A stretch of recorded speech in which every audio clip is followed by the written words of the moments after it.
All right. Is everybody ready to get started this morning? Okay. Here we go.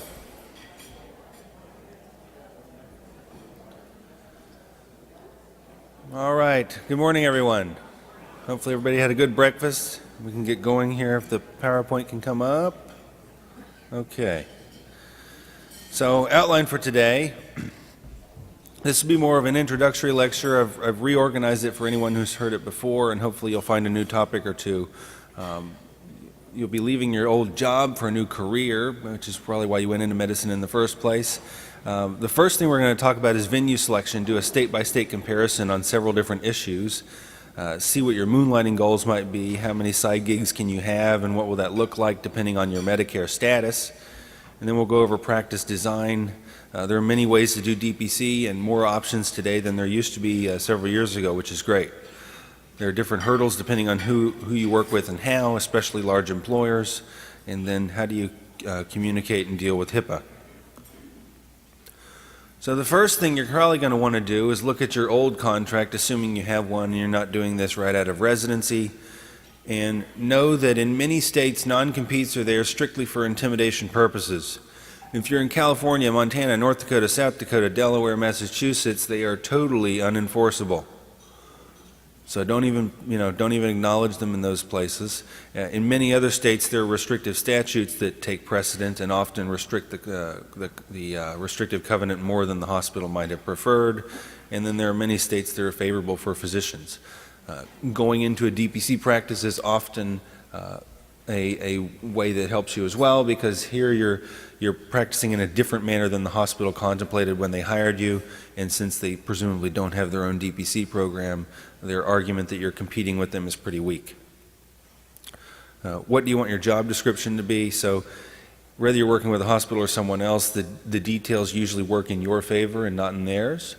The more detailed the contract is about what you have to do, the better off things work out for you. If it says, a lot of them have those catch-all phrases, administrative duties as otherwise assigned, that's not going to be well, because they're going to assign all kinds of junk that you don't want to do. So don't sign those things. Schedules, focus on your hours cap, not the minimum. They always want to publish the minimum, you want to publish the maximum. Moonlighting, retaining that option to do so is really important. Usually the traditional contracts are RVU based, and they try and keep you on that hamster wheel based on the idea that you're going to make more revenue that way, and you'd usually be better off having a second job than trying to maximize RVUs. Okay, the other stuff we'll move on here. So courts don't like non-competes for the most part. This is going to be a state-specific inquiry, so you're going to have to look to state law. Hopefully you have some. A lot of the smaller states really don't have much precedent, so it's hard to predict how courts would decide. There's something called a reasonableness test, where they look at the business interest versus the hardship on the employee and the injury to the public. And when you go DPC, you get to really hamper on that injury to the public, because they're preventing you from having these low prices available to the public. So I think it looks, you come out looking much better than they do in a lawsuit, which is by nature always public. So 3 common requirements listed there too for your reference. Most employers will list a geographic limitation and a time limitation in these. And the narrower those are, the more likely they are to be enforced. If they say 500 miles, everybody knows that's absurd. But if they say 5, then a court's more likely to do it. Okay, if you're contracting with an insurance company, what things do you want to keep in mind? First off, you do have freedom of contract, and so do they. They're going to try and get you to sign their standard forms, but you should never do that. You can customize it quite a bit. You can sign it at the level of the LLC rather than at the level of you, the physician. So anybody who's contemplating a hybrid practice, you want to make sure the signatures are at the LLC level and not at Dr. Smith level, because if you sign them as the physician, they're going to use that to prevent you from seeing patients under private contract in any setting at all, because they're going to argue the contracts with you rather than with the entity. Okay. You could theoretically do one for inpatient only if that's the only time you wanted their agreements to apply. And old non-competes, you can use CPOM to invalidate. That one, the CPOM stands for Corporate Practice of Medicine. If you think your hospital is violating that in your state, it can be another way to invalidate the entire employment agreement. Typically, you need a 90-day notice, so you need to plan these things in advance, sometimes 180 days. So I think to the more fun part here, choosing your location, assuming you're willing to move, should you do it? And what things would you consider when doing that? So the first one we got into a little bit yesterday, does your state have non-insurance law on the books? So we'll look at that slide again. We're going to do a medication dispensing comparison, and I've got a new slide on that I've never used before that should give you a quick bird's eye view of where it's easy to do and where it's not. And we'll discuss pathology restrictions, which are in the same vein but less important because we prescribe things a lot more than we do pathology. And then we'll look at a few other issues there too. So, not insurance regulations, this is what it looks like now. Same slide from yesterday. If you're in a green state, you're good to go. There's law in the books, it's pretty non-controversial, and if you make sure you fit in that definition, then you're not going to have an inquiry from the state insurance commissioner. In the other states, you need to be a little more careful. What about dispensing? So this slide's got a lot going on. In the red states, you can't dispense, full stop. Don't even try, it won't work. If you want to dispense to patients in Texas, my suggestion is live in Oklahoma and have them drive over. In Florida, you can do it, but there are some pharmacy rules that you have to follow. It's a purple state. Orange, Utah used to be red. They went orange, and they have this weird exception for only on-site clinics where you can dispense medications. If you're not an on-site clinic in Utah and you want to dispense something, it needs to be either a cosmetic medication or a cancer medication. So maybe if you're treating everybody with methotrexate for psoriasis and that's most of your practice, it could work out since that's technically chemo. But otherwise it's going to be limited. The states with an R on them have some sort of registration requirement, but as you'll see, there's a fair number. In fact, the majority don't have any registration requirement, and a lot of them don't have any rules on it at all. And if you're looking for some way to develop your own policy, there's good guidance out of Georgia, and I've got that linked on DPC Frontier. It's probably 6 pages or so of just really good dispensing policy that you could follow and sort of borrow if you wanted to do that and draft your own. If you're in a state where things seem unclear, then the way to get your answer is to start by going to the state medical board, and only if they don't answer your question, go to the Board of Pharmacy. Because some boards of pharmacy assume they can regulate you, and usually they can't. So to the extent they can, it's because the Board of Medicine deferred to them. Pathology direct billing laws, which is an ironic title, they require that the pathologist directly bill the patient and not allow you to bill the patient and then seek reimbursement from them. So most DPC practices, when they get a discount radiology arrangement, then that might involve the DPC practice being paid instead of the radiology group in some instances, or at least that the radiology group is paid in advance. In these cases, it gets a little clunky because you have a pathologist who wants to be paid $40 a specimen, and instead of that coming from you, now they're required, whether they wanted to or not, to find the patient and bill them after the fact, which of course puts some risk on their end that the bill won't be paid, and then it's harder to get that $40 rate.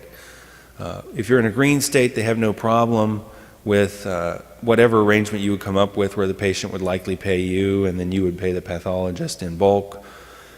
If you're in a disclosure state, then that's fine. You just have to disclose each piece of the deal. You got to, whether or not there was any kind of markup. You're allowed to mark it up, not that you should, but you could. In a yellow state, you have to disclose everything and you can't mark it up. It has to be passed through at exactly the same price. And if you're in a red state, they're really not allowed to do that. And remember, this is your location, not the location of the pathology group, because there are several that are located in green states. There's a popular one that's located out in Idaho, but he has to pay attention to where the specimen came from. There are various groups that are tinkering with pilots with aggregated DPC, where you kind of run the risk of old-style capitation, but some of these arrangements do work out well, and those were worth highlighting. There are probably a lot more orange states. In fact, I'd say maybe half the country's orange, but we don't necessarily know about it, where city and municipal employees are being given the option of DPC in some form or fashion. The two states I want to highlight on this slide the most are Kentucky and Colorado. In those states, Kentucky via executive order, and I think Colorado via the more standard legislative process, you're not allowed to privately contract with a Medicaid patient. And that's full stop. It doesn't matter what your relationship is. It doesn't matter whether you're participating or not participating, or whether you've signed an OPRA agreement where you're doing ordering, referring, and prescribing only. In those states, you simply can't privately contract with a Medicaid patient. And the real irony in Colorado is that they do have DPC for their state employees, but you can't do it in Medicaid. Okay, there were some proposed pilots in some of the blue states there, and Michigan passed a DPC DPC state employee pilot, but that hasn't taken off yet either. Okay, certificate of need laws. This is going to affect your ability to get transparent pricing. So it's something to pay attention to. It's not as critical in DPC because we're not usually doing things that require a certificate of need. But if you did have a larger practice and you were contemplating having diagnostic radiology equipment, in some places they are as aggressive as even bothering you about this with ultrasounds, then it could come into play. So certificate of need is an old regulation that's been repealed in a lot of states, as you can see there, that are in orange, but many states have kept it. And the notion was, if you had a new piece of technology and every hospital in town was going to buy it, then every hospital is going to run too many tests with XYZ technology.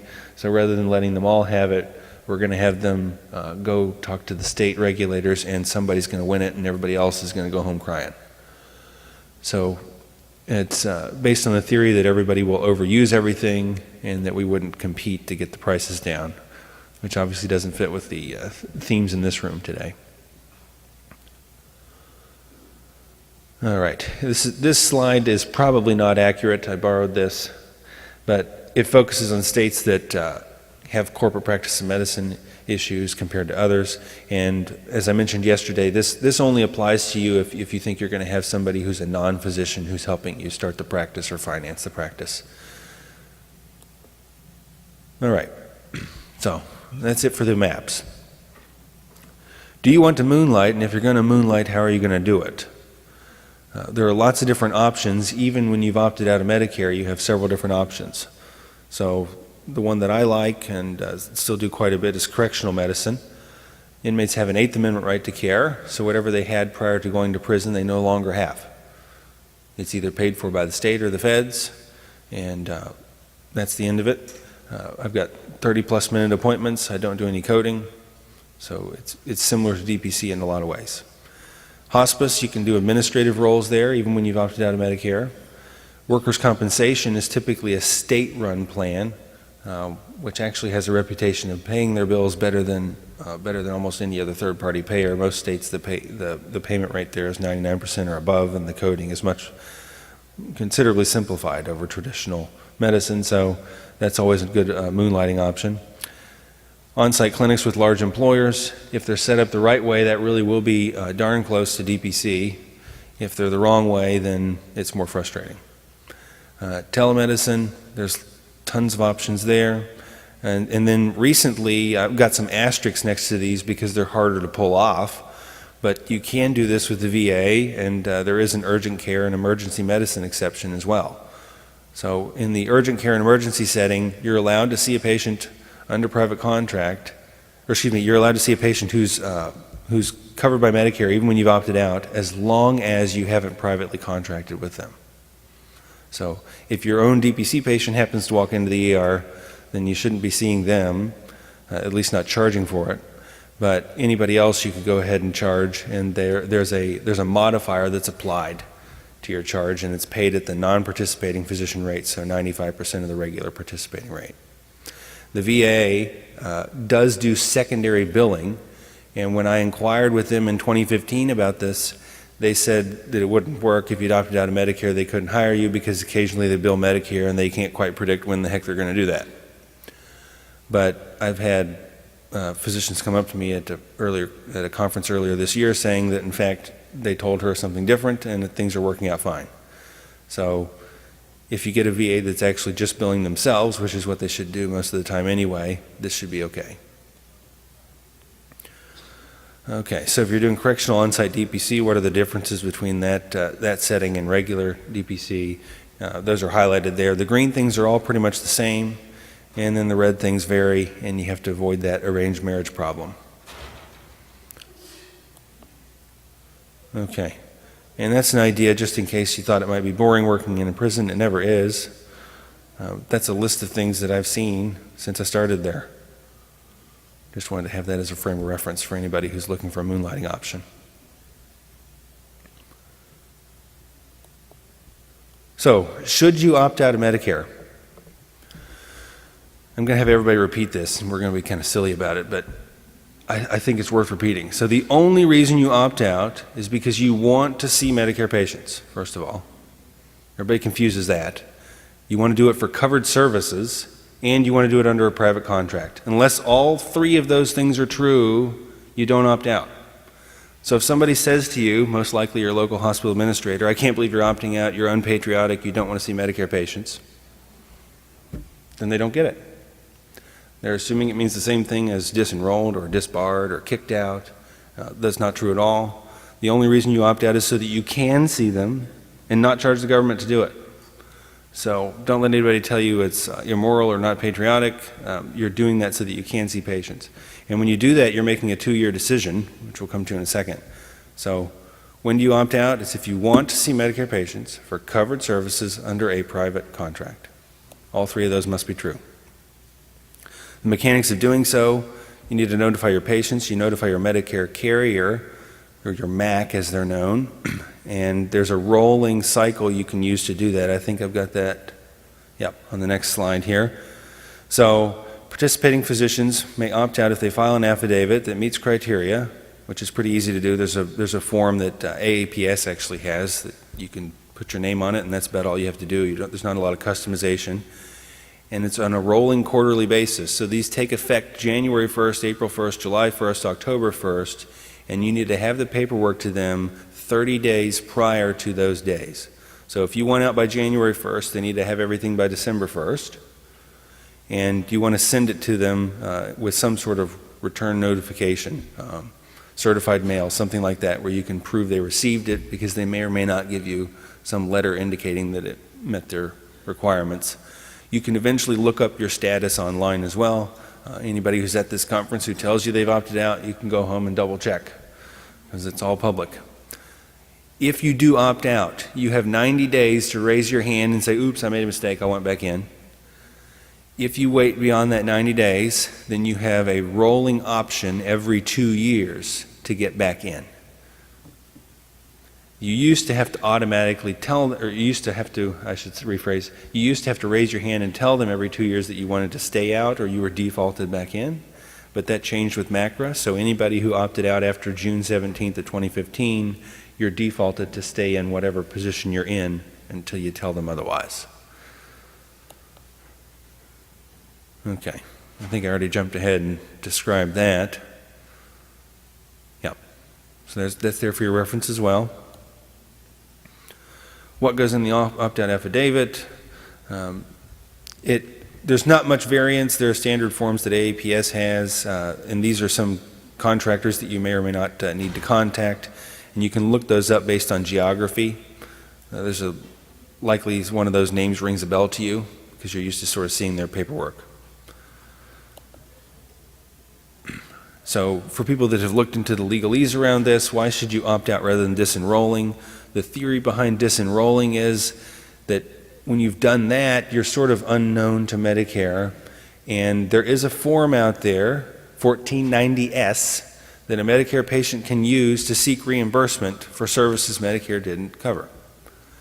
And this looks really promising, but when you dig into the regs on it, I think for DPC physicians, it'd just be a tattletale form that you don't want to get into. So where it really works well is if you have a patient who's taking maybe an Alaskan vacation and they're driving from Washington up to Alaska, and then they have to stop on the road and get treated in Canada, then Medicare still wants to cover whatever they happen to need while they were there, and it makes perfect sense to use 1490S because the Canadian physician obviously isn't participating in Medicare. If it's done on the American side, then it winds up being a recipe for an audit because they expect anybody who's filing that here to have come up with some other arrangement. Medicare doesn't acknowledge a disenrollment status. They only acknowledge 3 different statuses. You're either participating, you're non-participating, which is a status I'm not going to get into unless people want to because it doesn't really do you much good in this room, or you're opted out. And the only way to privately contract is to opt out. And when you've opted out, both you and the patient have made a promise to Medicare that you're not going to use 1490S because they're not going to seek reimbursement for what happened. So that kind of language where you're making that promise should be in your contracts with the patient as well. Okay. So what happens in this window period we've just talked about, right? Maybe you're gonna do this on January 1st, so you're sending in your paperwork and you're gonna be careful, so you send it in around November 15th saying that you're gonna opt out. What do you do from November 15th to December 30th before you have the ability to privately contract? And it's unclear, at least to me. I've done a lot of reading on this and there's no set answer. You have an obligation to this patient, even if they don't stay with your practice, to cover them for any emergent things, usually for 30 days. So that's there no matter what. My advice is the safest tactic might be to see them for free for this window and try to get them to understand what DPC is so they stay with the practice. What else could you do? You could charge cash fee for service at the Medicare rate if the patient refuses to be charged, and that's kind of mimicking the high-tech exception that we talked about the other day. Or you could do a periodic fee for non-covered services. I think that's really clunky. I don't recommend that. That's what concierge practices rely on. And you'd have to be able to distinguish your non-covered services from your regular covered services, which your DPC model is mostly covered services. So what happens if you decide to run a hybrid practice? Your overhead doesn't change. So that's the first business point you got to keep in mind. And there are higher legal costs to doing this. When people see that option, it seems friendlier, it seems safer, it seems like you're dipping your foot in the pool, but it's actually difficult. And the legal fees, rather than being upfront like they are in DPC, where you can set it and forget it in many ways, they're ongoing because that argument that something is a non-covered service is ever evolving. Medicare changes what they cover every year. There's a CPT code for phone calls now. They used to not cover certain annual wellness visits, and now they do. So groups that do this spend a lot on legal fees, and that's where most of the large chains are spending their money. There's one based out of Florida where 1/3 of the fee goes to them, and most of the folks working at that operation are attorneys. Do you want to treat some patients better than others? That's a sort of harsh way of looking at it, but I think that's the reality. If you're going to do a hybrid practice, somebody's paid you a monthly fee and somebody hasn't, and that monthly fee patient's going to get more of your time, right? And you have to be able to cut off the other patient even though it's only 10 minutes into the visit, and I think that's difficult to do. If you're a hybrid, then you still have to pay attention to the False Claims Act and any audits that might be associated with taking federal payment. Those include RACs, ZPICs, and then things related to Stark Law. So the urgent and emergency exception that I referenced earlier, if you want to find the details on this, they're in the Medicare Benefit Policy Manual, chapters 15 and 40.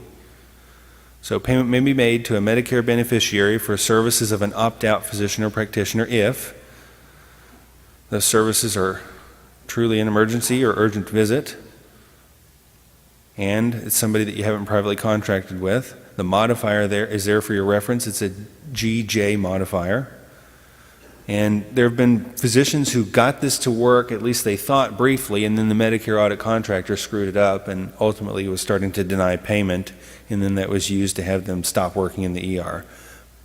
If they litigated it, they would win. I don't know if in the examples I've heard of, there didn't seem to be an appetite for litigation, but there should have been because they would have beaten the MAC. This is in the manual even though they don't necessarily know their own law. What about Medicaid?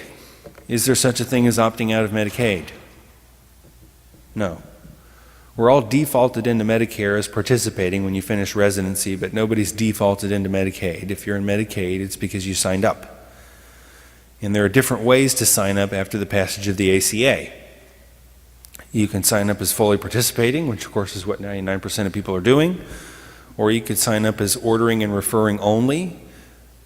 Every state should have that option. Most of them don't. They haven't bothered to build it. But the ACA did contemplate it, and that's why many of the more organized states do have that as a possibility. And of course, in that option, they're aware that you want to be credentialed with them, but you're not going to bill them, and that's exactly what you want in DPC, because it mirrors what you get when you've opted out with Medicare.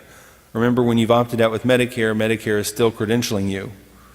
They still agree that you should have a license and that you're doing a good job. And when you order home health equipment or order a prescription or a lab, those orders are filled. And you want to get that same option with Medicaid, and the answer, unfortunately, is not consistent in every state to get there. In some states, it might be possible to be fully participating and still have the ability to privately contract. It depends what's in their Medicaid provider manual. In other states, you want to do opera status, and then still others, they don't have opera status and their participating agreement is too harsh, so your only choice is to not enroll in Medicaid, and then you have difficulty getting your orders filled on Medicaid patients. And of course, as I mentioned earlier, all this is a moot point. In Kentucky and Colorado, you can't do it. If you want to see a Kentucky Medicaid patient, you need to live in Indiana and have them drive over. State-dependent inquiry, yeah, I already covered that piece. Okay, so do you hang your own shingle or not? Do you find another group to work with? I've seen several DPC physicians looking for a new colleague at this conference, and I'm sure that'll keep happening in the future. So those are always options. Smaller groups are great. There are also large groups that do on-site DPC.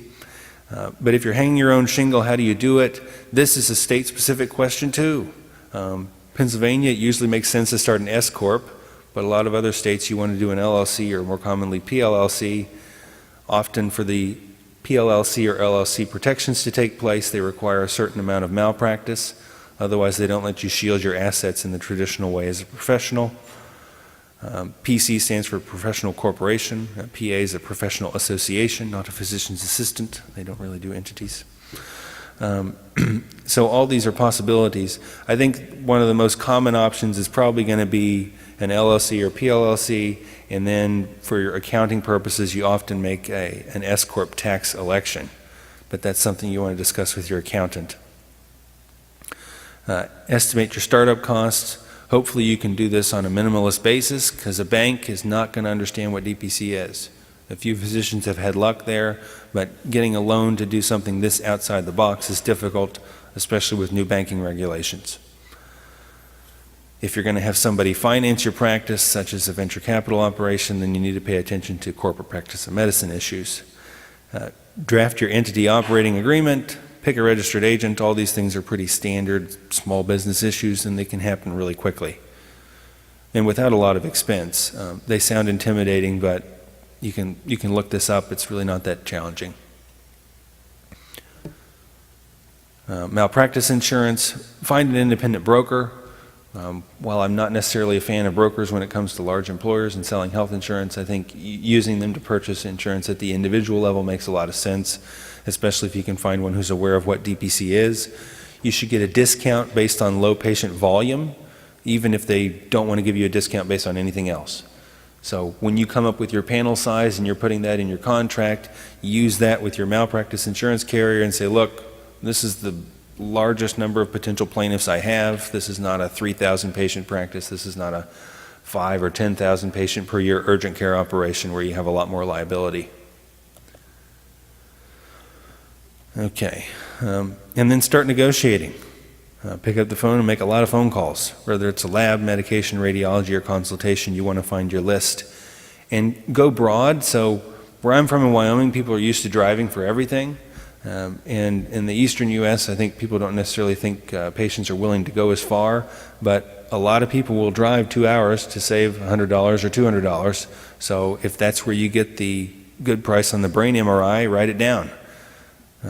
And there's a good chance these days that there's another DPC practice in the mapper there, and they probably don't view you as a competitor 100 miles away. So there's a good chance they can share what they found, and that can give you a frame of reference for further negotiations. Transparent labs, where can you get those? Well, LabCorp requests, and there's local alternatives. There's been several at this conference as well. Draw them in-house or send the patients off-site. Usually to get the good pricing, you'll need to draw those in-house. If you're trying to do bare bones and you're going to be all by yourself and not have employees, then it's tempting to send everybody off-site. But unless you're really lucky, when you do that, the prices go way up. And you're going to want to have them bill the practice rather than the patient. If they're billing the patient, the prices go up as well. Oh, I should back up here. This is a problem in 2 states, New York and New Jersey. They've got regulations that prohibit transparent labs. Transparent radiology, you want to look wider geographically. I mentioned that a minute ago. And this is the one place you do want to dust off your codes again and have those available for quotes. If somebody, especially a hospital, they will commonly put in a contract with you, they'll say, sure, we want to see your patients, sure, we want to offer them a cash price, and why don't we just come up with a blunt rate for everything? And the way they're going to reference that rate is they're going to say, we'll give you a percentage off our sticker price. Now, rather than saying sticker price, they might say our usual and customary fee. Don't sign that. That's fake. It's not real. It's a fictitious price. It's one they can change at any time. It doesn't mean anything to anybody. If you're going to get some sort of list of prices for procedures from the hospital, either get them all listed with the name of the procedure or maybe the code if they want to use the code, or at a minimum, if they want to give you some sort of percentage, it needs to be a percentage of Medicare.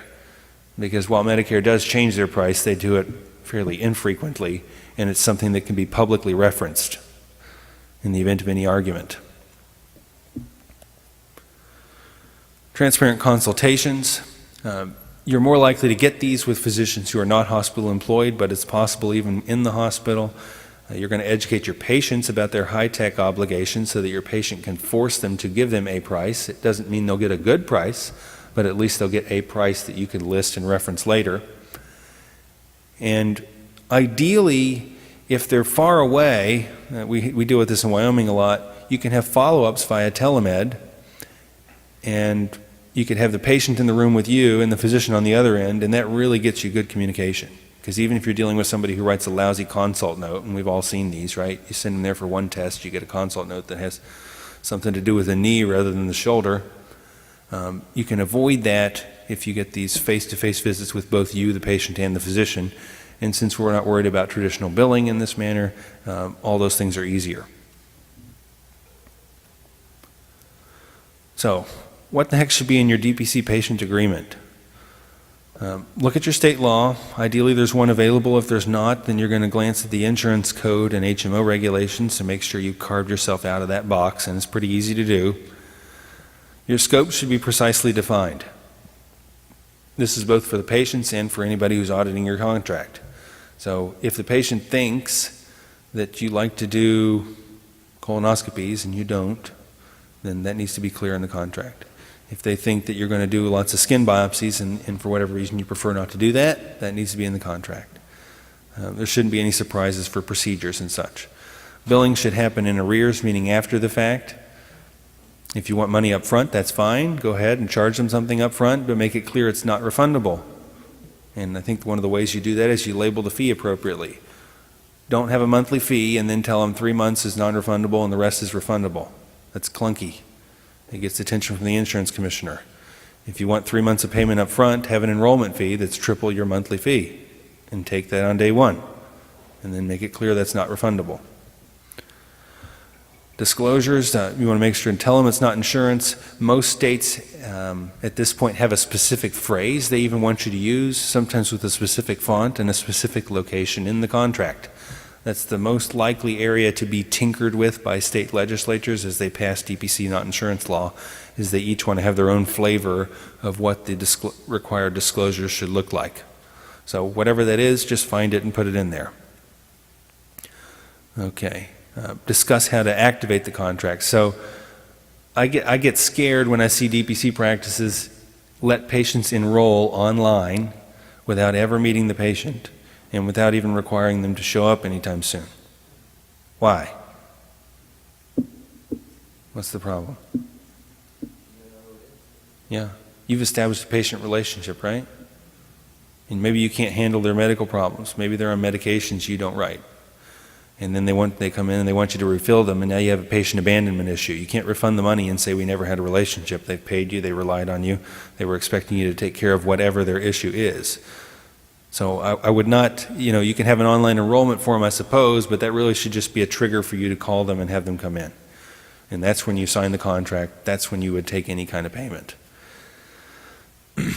Okay, termination provisions, those should be specified in the contract as well. Ways that the patient can be terminated, things they might be terminated for, such as an abusive relationship with the physician if they come in yelling, screaming, failure to adhere to the treatment plan, any number of things that you might specify. Should be refundable.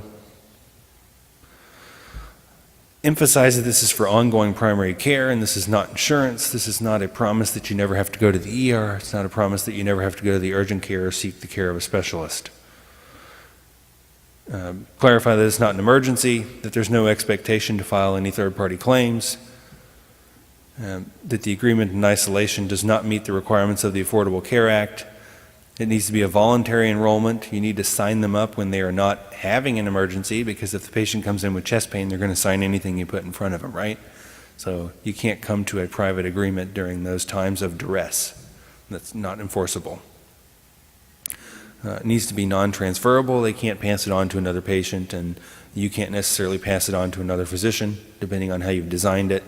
If you're in a practice that has lots of DPC physicians, then you would want the contract to be with the practice rather than the individual physician, obviously, because things get clunky if that physician leaves. For complaints, you'd like to have it would be wise to have a process for them to first notify the practice, because that might save you a medical board complaint and spare you some headaches that way, because you can triage things up front. Obviously, if they want to go straight to the medical board, they can do that. And then, depending on what your stance is on this, make it clear that you're not prescribing certain controlled substances. DPC is a form of cash payment, and any kind of cash practice is going to be higher on the radar in terms of DEA enforcement actions. So, there's a summary. I had this yesterday, and it's there again for your reference today. I can send this presentation to anybody who wants a copy. You can send me an email. I don't know if Lee's going to post it on the website afterwards or not, but if it's not there and you need one, you can email me. And if you want the standard patient agreement that I give away, you can email me for that too. Marketing pitfalls. Things that you don't want to have, you're not really marketing in your contract, but you are marketing on your website. And there's been more than one occasion where marketing terms have been implied into the contract even though you didn't want them there. So your marketing needs to agree with whatever's in your contract, and you need to say things that don't get you in trouble. So I see a lot of practices use those first three terms. And when you do that, you'll be held to them if there's a malpractice case or if the insurance commissioner's worried. So when you say unlimited, they expect that to be real. When you say 24/7, they take it literally. So if you're a solo DPC physician and you're at this conference, you flew here on an airplane that probably didn't allow you to have a cell phone signal, somebody couldn't reach you 24/7. Did you have a call service? Do you want a call service? Do you want that terrible call service the hospital uses that just says dial 911 over and over? It's not useful. Now that's why they argue they have 24/7 care, but use this as a way to differentiate yourself, come up with a better word, and don't go that road. Covered and utilization, those are obviously insurance terms. The example I showed yesterday of a dental practice in Maryland that was offering prepaid plans for dentistry services had those words throughout the contract. Dr. Muni, who was one of the earliest DPC practices in the country, running a practice called AMG up in New York City, he had 6 locations, and he had this back and forth with the insurance commissioner, and it was because his contract was kind of messy. This was early, and not very many people knew how to write these things, and he had a lot of insurance terms in there. Ultimately, they didn't close down his practice, but he had to start adding a per visit fee even though he didn't want one. And it was almost kind of, if you read the history of it, it's kind of comical in some ways, because he didn't want to have this per visit fee. The insurance commissioner said, you've got to have it because you've been saying unlimited, you've been doing all these confusing things. And so he says, all right, there will be a $5 per visit fee. And the insurance commissioner says, no, that's not enough. Okay, $10. No, it's not enough. And they keep forcing this thing up until they landed on something like $27, some sort of arbitrary per visit fee that he had to charge. So don't put yourself in that situation. Market or fee arrangements, I covered this yesterday. Whatever you come to, make sure it doesn't amount to unlawful fee splitting. If you're giving somebody who's convincing patients to come into your practice for you on a routine basis, and you're going to give them 5% of whatever your monthly fee is for a year, then that certainly sounds like fee splitting. So come up with some other arrangement. Maybe you pay them $1,000 a month flat fee for their efforts, something like that. Okay. And if you're going to work with a marketing consultant, most of these folks who have decades of experience don't have it in DPC because DPC hasn't been widely known for decades. They have it in concierge, and it's a very different marketing animal than direct primary care. So the two are not equivalent. ERISA and COBRA compliance, this I touched on yesterday a little bit too. Private sector employers of 20 or more, this applies. So if you have a business that is paying the monthly fee and the patient leaves, they get fired, they get whatever, and they want to stay with you, they need to have the opportunity to do so. So even if you didn't have a mechanism for them to pay you, you need to come up with one. So if you're running a standalone DPC practice and you're using one of the payment processors that's advertising out there in the hallway, you should be good to go. But if you had maybe 2 or 3 large employers and they were each cutting you a big check and you didn't have any other payment processing obligation, then you need to come up with something customized for this one person. Maybe they're writing you a check on their own or what have you each month. Okay. On-site or large employer DPC, what are the differences here? They do have other hurdles. So you have more freedom to just focus on the practice. So anybody in this room who hates everything I've said about accounting and law and can't stand any of this and just wants to do DPC, there are other ways to do it. You don't have to take on the small business hassles. You can either join up another DPC practice who's here, or you can be in a large employer space and avoid them entirely. You don't get to design every aspect of the business, but this is for people who didn't want to. There's some data tracking, ideally no coding, and if there is coding, it should be done kind of in the background unbeknownst to you. You don't want to waste time on those things. The larger the employer you work with, the more likely they are to ask for data, and unless you're in the mind or in the mood to educate them about what data is important, they're going to assume that all these beans they've been counting for decades were important, even though you know they're garbage. So it's our job, it's everybody's job in this room to educate them about what that new language should be, and I would argue that it shouldn't be coding based. It should be on a handful of objective measures related to chronic conditions that we all believe are non-controversial. So for your hypertensives, you're probably following blood pressures and creatinines to make sure they don't have any kind of secondary kidney disease. For your diabetics, you're going to follow an A1C and a creatinine and what have you. And those things are easily trended over time. So why not do that rather than doing a code about being burned while wearing water skis? So minimum marketing and selling, on-site or near-site, those are things that you got to consider too. Large employer expectations. They want you to have some sort of health risk assessment. This is what they view as sort of an intake kind of visit, and I've done some work with Proactive MD, and what we do is we follow USPSTF level A and B guidelines. When you look into how traditional plans pay for things, those are all paid for first dollar, so it's important that you address those, because if the patient goes outside the system, somebody else could charge the employer for those things. So if you cover them up front, then they don't have to worry about those mystery charges showing up. Data, we trend it for chronic conditions because that's where 90% of the savings comes from. Younger patients see this and they see value in urgent care avoidance. They don't understand where the true spend is, and we all know that. So when you do actually track these things, it gives you a chance to brag about all the savings and defend yourself against a broker or TPA that might not be friendly to what you're doing. If you don't track it, if you argue that none of it should be tracked because what they track is garbage, then your argument falls flat. Because the employer is not going to believe you. They think you're a biased physician, and you just don't want anybody looking at what you're doing or auditing you. Okay, patient engagement can be an issue. Ideally, the practice is large enough that you have multiple physicians that are an option to all these employees. If you're in a small community and you're it, then you do have the arranged marriage problem, and when you have an arranged marriage problem, you have an engagement problem, because you're having to convince physicians convince patients to leave their old physician in the community and see you. So that establishing that trust can be difficult, especially if you're literally at the employer's site, and the patient may have this perception that there's less privacy in that setting and that kind of thing. Okay. When you're contracted with an employer, what should they get? If they're going to get data, it needs to be aggregated and blinded. If they only have 10 employees and they want a whole lot of data about everything, and it's pretty obvious who was pregnant, then when they see that bill, then you've got to be careful that you haven't violated HIPAA in that regard. They do have some leeway under HIPAA, because remember, HIPAA is more about sharing information than protecting it. In 3 ways to share information under HIPAA are treatment, payment, and operations. So if the employer is literally paying these charges themselves, then they have a payment exception in some regard. Most of the time there's going to be an intermediary between them, and that's the TPA that's technically paying the bill and they're administering the claim. Okay. PMPM stands for per member per month, as opposed to a PEPM, which is a per employee per month. What's the difference? Not every employee is necessarily going to want to do this, right?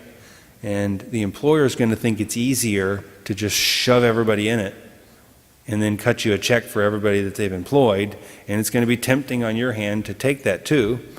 But if people don't show up, number one, you could have a patient abandonment issue in the event they finally do show up and want something, and you've been sort of paid for what may or may not have been happening.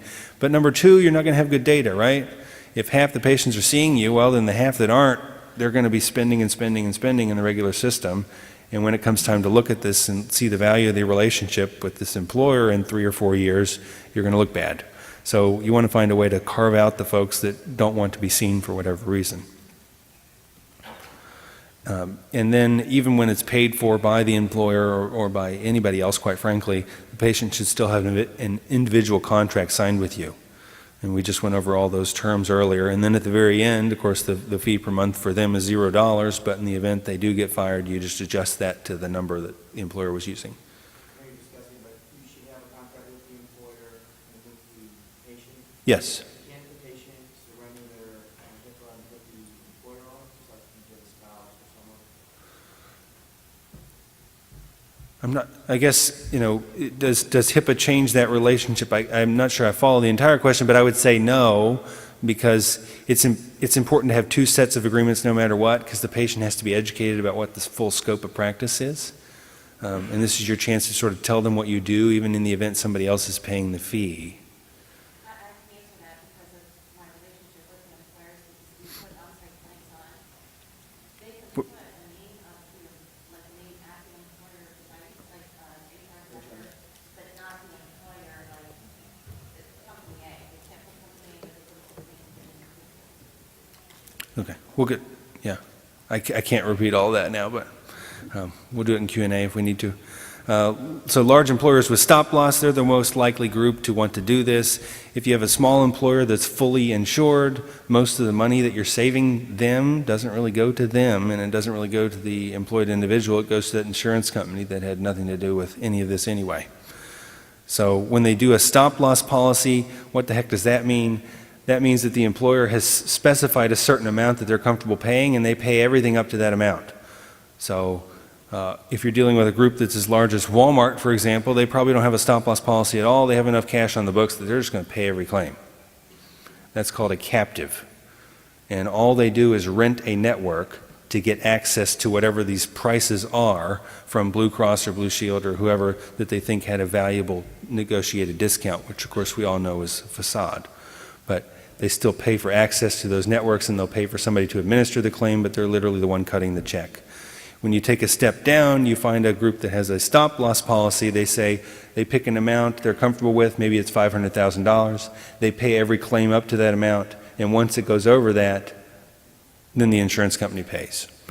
And groups that do stop-loss don't plan to hit that. They're not like our patients that are obsessed with hitting their deductible and getting as much as they can.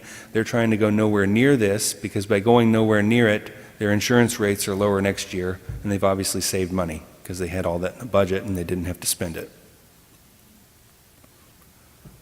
Okay. And then for small employers, they have a shorter sales cycle. They can make decisions faster. They're less likely to demand a lot of data from you, and they're more likely to just let you do your thing, which is the easiest and most diverse way to sort of grow your panel as you're first starting if you're hanging your own shingle.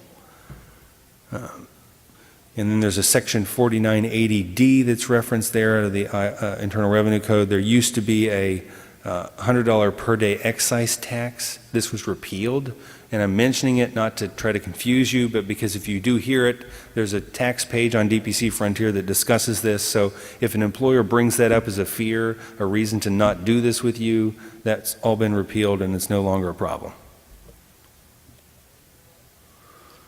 How are you going to communicate with your patients? And this kind of bleeds into the HIPAA discussion. There are lots of ways to do it. You should have an established hierarchy, and you probably want to specify that in your contract. So some of these communication platforms are more secure than others, and the patient needs to understand that, and they need to understand that when they choose a platform to communicate with you, they're implicitly giving you permission to reply back in that same platform. Your obligations grow as the size of your practice grows. And when you're doing your own HIPAA documentation, you want to come up with your own security manual, and you explain to the theoretical auditor that might look at this one day how you're taking security seriously, that maybe you have how your password encryption is done, that you have a two-set encryption, or that kind of thing. HIPAA buzzwords you want to pay attention to. Covered entity. HIPAA only applies to covered entities. And whether or not you are one can be an open debate in DPC. I don't recommend that you publicly say you're not a covered entity. It'll be confusing to your patients, confusing to regulators too, quite frankly. You could design your practice to try to not be one. So are you electronically transmitting health information in connection with one or more standard transactions? And if you're not, then you might have an argument you're not a covered entity in the event that you would potentially face a HIPAA fine. So that's a smart way to design things. The most common way to become a covered entity is to transmit information electronically associated with third-party payment, and obviously we're not doing that. Business associate, these are anybody that interact with your practice, so even if you manage to not be a covered entity, you'll always be a business associate because you're exchanging information with other physicians about patients. Your attorney, your accountant, they're also business associates with you. The pharmacy you work with is a business associate. If you look to the letter of the law, we should probably have a BAA with every pharmacy we work with, but we don't do that because they're also covered entities, and that's way too much paperwork for everybody. Okay. Understand what protected health information is. PHI, that's a common acronym in any kind of HIPAA discussion. Those are the things that you can't share unless they fit under a treatment, payment, and operations exception, which we talked about a little bit earlier. Okay. So that's sort of the overall summary of how you approach this from a DPC standpoint. Compliance is not as terrible as it sounds. You do a risk assessment, and you do that on an annual basis where you look and say, how could we potentially lose this information? What would we do if we did? You find evidence, you have a compliance evidence, which is your privacy and security rules. You look those over, you train your employees, and there are free resources to train your employees available. Notice of privacy practices, business associate agreement, you should have those forms at the ready. And then accounting of disclosures, that's really the biggest piece of ongoing work with this. What the heck does that mean? If you share information for TP&O at the bottom there, you don't have to track where you shared it. So I practice in Wyoming, maybe you practice in California, I send a patient to you, patient signs a form when they get to your office that says they want me to share the information with you, so I send it to you. Do I have to track that as under accounting of disclosures? No. That was for treatment purposes from one physician to another. If, however, the patient was seen in my office and then later on there's some sort of workers' comp litigation related to a car accident and they want to see my assessment of the patient's neck that day, that's different. And that's going to go under your accounting of disclosures because it wasn't a typical TP&O sharing of information. You need to track this accounting, I believe it's for 6 years, and you need to be able to give the patient a list in the event they ask for that one day. So this is a summary of some patients' rights under HIPAA. Notice of privacy practices. And then there's something interesting here. Unfortunately, it's not as broad as you would think. What if the patient refuses to sign your notice of privacy practices? What do? They actually have that right. You can still share TP&O the same way. But it's an interesting, if you want to see a hospital just sort of spasm and get frustrated, tell your patients to say this when they go to the ER. Tell them to demand Medicare pricing for everything, say they don't have insurance, and then not sign the notice of privacy practices. And that'll get everybody's attention real quick, and they'll be treated a little differently. Vendor selection, some resources for you there. I'm going to move a little quicker so we can get some questions in here. I'm running out of time. CLIA is actually pretty easy. You should remember that if you're doing wave testing, they still have the ability to audit you to make sure you're doing wave testing.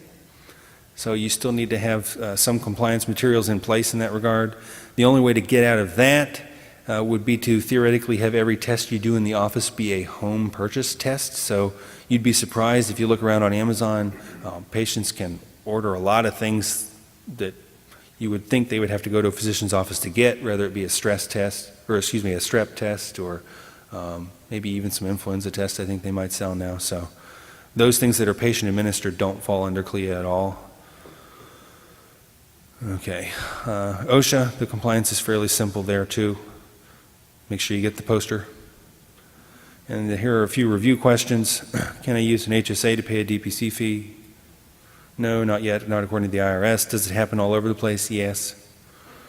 Are they enforcing it? No. But there is potential liability there, and you don't want to take that on. That's between your patient or the employer and or their accountant or whoever gave them that advice. Does DPC alone help me avoid the ACA fine? No. Being a member of a health share would get you out of it, but being a DPC patient does not. That all changes in 2019 since the fine goes down to $0, so it doesn't really matter. Does the health sharing ministry alone get me to avoid the fine? Yes. May I opt out of Medicare in my office only? No.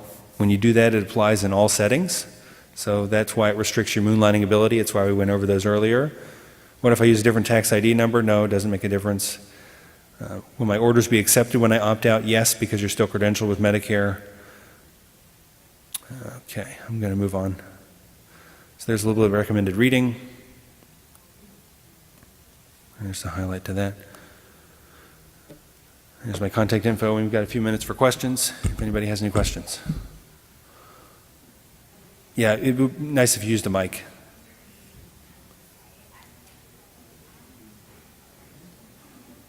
Working? Okay. As we are opting out of Medicare, do our patients need to re-sign their affidavits every 2 years or their contracts every 2 years, even though we're auto-renewed? That's what people have been doing for now. I don't think they contemplated that specific provision in MACRA. Yeah. So the question was, you used to have to, there were all these timelines associated with being opted out, and one of the other rules was that you had to renew your agreement with the Medicare patient on about an annual basis or every 2-year basis, I think, to mirror the opt-out. And that timeline didn't change with the update under MACRA.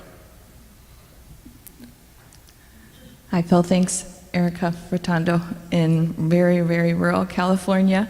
And it might be kind of a specific, maybe esoteric question, but it refers back to the price splitting that you talked about that I didn't expect to, but there's a doctor that wants to retire and spend less time there, and he wants me to come, and he's still opted in, and he's out of network, and so I've agreed to see his patients the way that they are, but use that office to have my DPC in at the same time. I don't want to be hybrid, but that's the alternative to not having to moonlight hours and hours away. And so my question was, another person in the DPC group suggested that in order to get sort of his seal of approval, which would be helpful with his patients, to get, and he's totally on board with DPC. He thinks it's the best thing in the whole entire world that I could do. So he's totally fine with me having this DPC and having people go over there. We had the idea of maybe for each of his patients that sign up for my DPC practice and enroll, what if for the first year, for example, I gave him $5 out of the enrollment fee? I mean, not, you know what I mean, the membership fee. So for you've got a example. nice like- broad exception. He's a physician. Oh, good point. You can split fees. So Okay. if it's a fellow physician, there's no problem with it. Okay. All right, Yep. perfect, thanks. Good morning, Phil. Morning, Kim. I could listen to you a million times and still learn stuff. A question about the ERISA and the COBRA issue with employers. If an employer group pulls out of a DPC practice and those employees go with them, under COBRA, we have to be able to offer them the option to stay with us, right? Some of the employer contracts that are floating around out there state that you're not allowed to keep the patients of the employer group. How do you feel about that? Do you have any comments on that?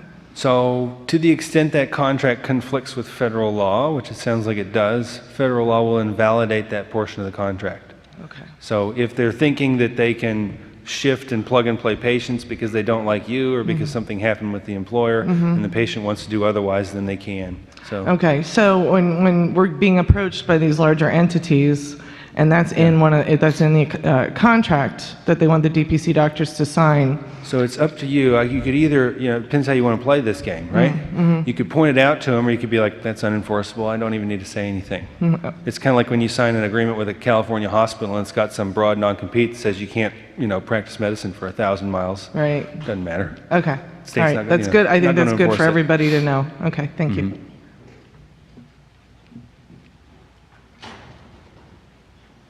Hi, Kara Sjogren.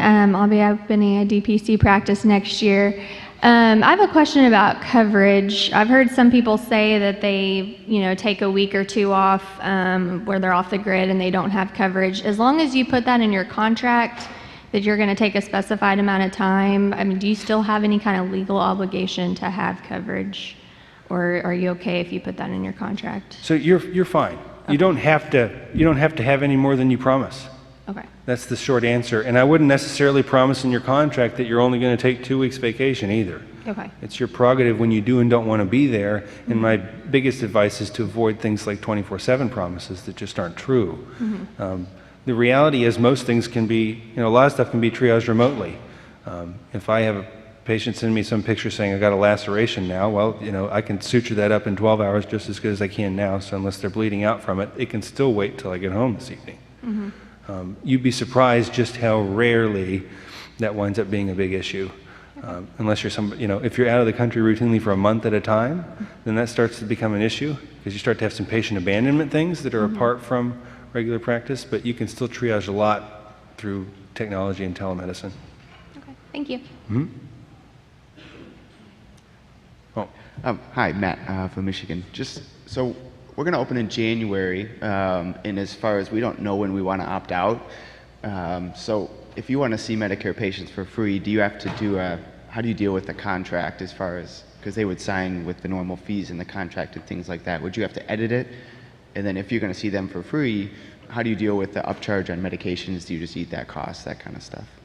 so I think your main question is what you do during that window of time, right? Because you're not planning to do this on an ongoing basis. Right. Okay. So these days you don't get, I think I can say this, you don't get in trouble for seeing a Medicare patient for free any longer. It used to be that you couldn't do that. So that's never an issue whether you're opted out or participating. And so that's why it's the safest way to deal with this month-long time window. As far as dispensing medications,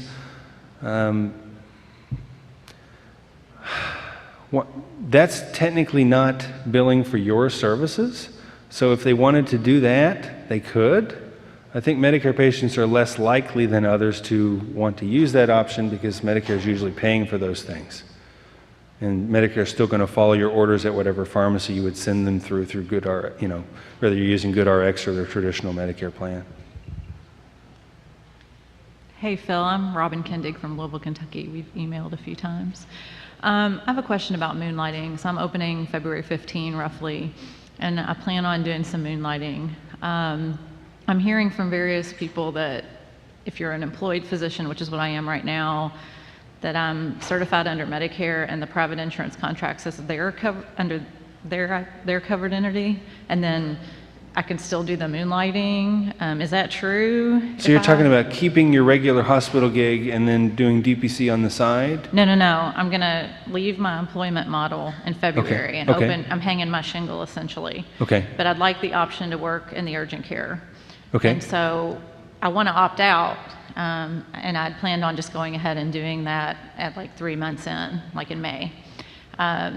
April, start that process.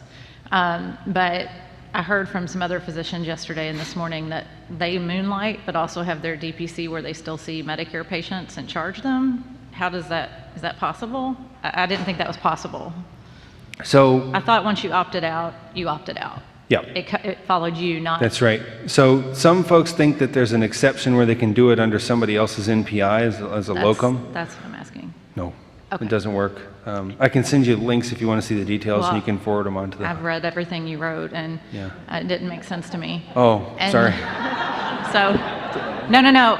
You made sense. What I heard yesterday didn't make sense. Okay. I had understood clearly from you, Okay. and then got confused yesterday. And then I'm also in Kentucky, so this Medicaid craziness applies to me, and I have tons of Medicaid families that are actually asking me for this, so I just have to see them for free in hopes that something changes. So what I've seen, so normally I wouldn't say this. In Kentucky, they do, now it's a little bit different in Kentucky and Colorado. So in Kentucky, you can see them under a fee for non-covered services arrangement, which is usually what a concierge practice uses.